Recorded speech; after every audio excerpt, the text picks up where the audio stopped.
Мириама Хазана, близкие люди роженицы, сестры, это могли быть сестры мужа, это близкие родственники, соседи, друзья.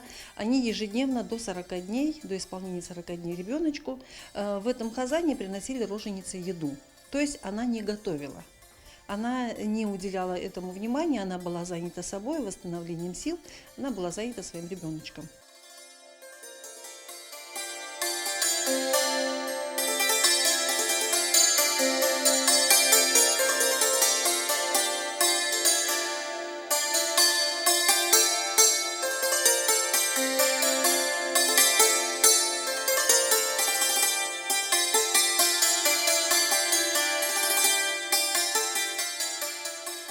Интересный хазан тем, что он многофункционален. Крышка сделана таким образом, что его можно использовать и как табах, то есть чашу, в которую можно приготовленную пищу положить, и вся семья может оттуда кушать.